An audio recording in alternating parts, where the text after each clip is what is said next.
Anda dianggap mampu menjadi antitesis dari calon yang akan hadir. Bandingkan rekam jejak. Bandingkan aja. Kalau seseorang dibandingkan dengan kesempurnaan, pasti dia tidak sempurna. Tapi bandingkan satu dengan lainnya. Rekam jejaknya, rekam gagasannya, rekam karyanya. Dan itu yang kami tawarkan. Pak Anies, kemarin waktu di DKI itu heboh itu. Rumah-rumah ibadah dijadikan kampanye. Di mana ya? Di mana ya? Kendati banyak ditentang, beberapa masjid di Jakarta masih memasang spanduk untuk menolak salati jenazah yang menjadi pendukung Ahok.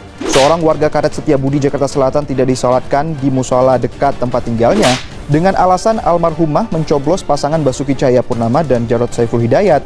Apakah ada bukti bahwa yang ditudingkan menemukan pembuktiannya? Bangsa ini pernah terjadi pembelahan karena perbedaan pilihan. Anak-anak kecil juga diprovokasi dengan nada kebencian untuk memusuhi lawan. Lihat aja.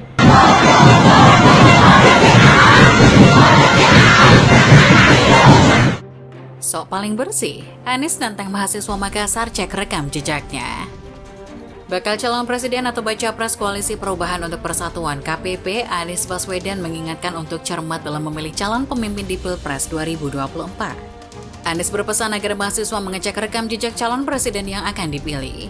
Hal itu disampaikan Anies saat hadir dalam Indonesian Leader Talk di Baruga APP Tarani, Universitas Hasanuddin atau Unhas Makassar, Minggu 24 September 2023. Saya menggunakan pengalaman di Jakarta, Mbak.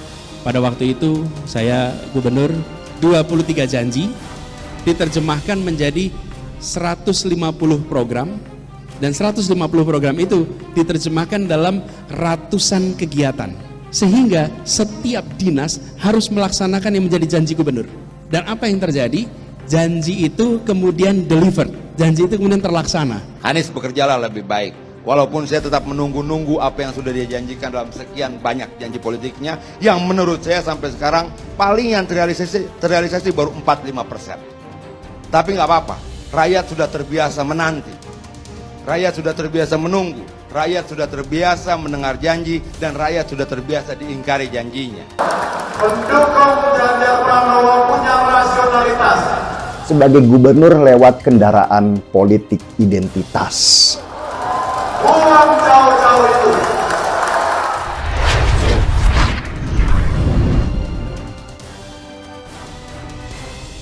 Tahun 2017 lalu, waktu pemilihan gubernur, itu memang tahun politik yang membawa luka paling dalam karena warga Jakarta seperti dibenturkan hanya karena kekuasaan. Di sini aku bukannya membela Pak Ahok, tapi aku di sini mempertanyakan kenapa anak seumur mereka bisa begitu.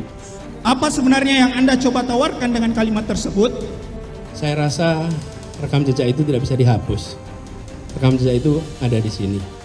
Dan saya rasa rakyat Jakarta juga bisa menilai.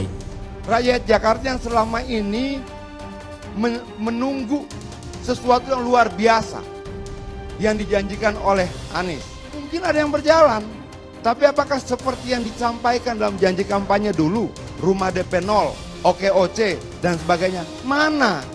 Seorang presiden terpilih lewat proses pemilu, apa yang menjadi janji ketika kampanye itu hilang di tengah proses teknokrasi. Karena itulah kemarin ketika kami bertugas di Jakarta, Pak, kami belajar proses itu, kami membentuk sebuah delivery unit. Delivery unit ini namanya TGUPP, termasuk anggaran. Bahwa kemudian ada anggaran yang membengkak karena TGUPP-nya bertambah sampai 74 orang kalau tidak salah, boleh dikoreksi. Dengan anggaran yang sekian banyak besarnya itu segala macam, tapi kemudian dia tidak punya relevansi dengan keberhasilan pembangunan. Lalu orang mengkritik itu, apakah itu bully? Bukan. Ini namanya TGUPP.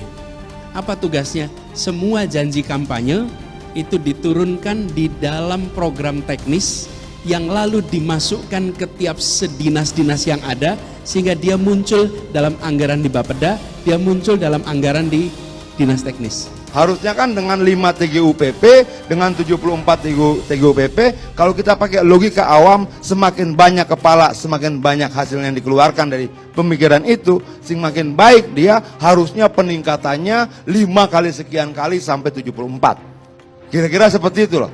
Nah, apakah sedahsyat itu dengan peningkatan sejumlah TGUPP? Ternyata juga tidak.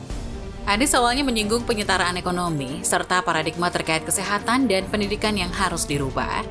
Kalau untuk teman-teman mahasiswa, saya berpesan ikuti proses ini. Proses Pileg Pilpres dengan perhatian yang serius, lakukan perbandingan kepada para calon. Ujar Anies usai membawakan materi kepada wartawan Minggu 24 September. Anies mengatakan para mahasiswa harus jeli dalam menilai setiap capres-cawapres pada kontestasi Pilpres mendatang. Menurutnya rekam jejak calon pemimpin harus dilihat dari sudut pandang yang menyeluruh. Bandingkan rekam jejaknya, bandingkan rekam gagasannya, bandingkan rekam prestasinya. Dari itu kita lihat dan tentukan pilihan yang Anda berikan, bebernya. Menurutnya, hasil komparasi yang dilakukan dapat mengantarkan pada pilihan yang tepat tentang sosok ideal yang akan memimpin bangsa Indonesia di masa mendatang. Bagi Anies, prestasi dari masing-masing capres-cawapres sangat menentukan bagi arah dan perkembangan Indonesia di kemudian hari. Analisa atas perekam itu semua, dengan itu kita akan memprediksi mana sosok pemimpin ideal. Kita tahu bahwa yang akan terjadi di masa depan atau yang akan dikerjakan di masa depan bisa dilihat apa yang sudah dikerjakan di masa lalu. Tukasnya, sebelumnya Anies mengatakan perbedaan harga masih banyak terjadi di wilayah Indonesia Timur. Anies menyontohkan soal harga kebutuhan pokok dan kebutuhan pembangunan. Hari ini kita masih menemukan bahwa harga kebutuhan pokok, harga komoditas pokok untuk pembangunan antara di kota besar dan kawasan timur Indonesia, selisih harganya luar biasa besar. Anda perhatikan mulai dari semen, besi, kebutuhan pembangunan, selisih harganya besar. Air minum saja selisih harganya besar, kata Anies. Itu sebabnya kita menginginkan agenda besar kami ke depan mengintegrasikan perekonomian Indonesia. Dan pengintegrasian ini memasukkan unsur mobilitas, memasukkan unsur pendidikan, kesehatan, sehingga hal-hal yang menjadi kebutuhan dasar bagi seluruh rakyat dimanapun itu terpenuhi, imbunya. Anies mengakui hal tersebut bukanlah pekerjaan yang ringan, namun dia yakin dengan pendekatan yang ia lakukan dapat memenuhi kebutuhan pokok setiap keluarga di Indonesia. PR ini bukan PR yang ringan dan kita berharap dengan pendekatan ini maka kebutuhan pokok setiap keluarga terpenuhi. Keluarga bahkan bisa menabung dan harapannya bisa melaksanakan masa depan juga dengan baik. Jelasnya, kita tahu kemenangan Anies disebabkan karena lawan utamanya, yaitu Ahok sedang dalam masalah besar, yaitu dituduh melakukan penodaan agama dan sedang diadili. Ahok sebagai keturunan Tionghoa yang beragama Kristen kedudukannya makin lemah. Dengan demikian, kemenangan Anies bukan karena kekuatan dirinya, namun karena kelemahan lawan. Para pendukung Anies, pelaku pemenangan Anies pada saat itu adalah terutama karena dukungan dari kalangan Islam kota, termasuk kalangan radikal baik dari HTI maupun FPI. Peran pimpinan FPI Habib Rizik Syihab sangat besar dalam memenangkan Anies. Kini dua organisasi HTI dan FPI telah dibubarkan. Sementara Rizik Syihab hingga kini belum memberikan dukungan secara terbuka. HTI kita kenal sebagai kelompok yang ingin mendirikan Khilafah Islamiyah di Indonesia. Dan FPI ingin mendirikan negara syariah Islam Indonesia. Dua kelompok ini jelas anti-Pancasila.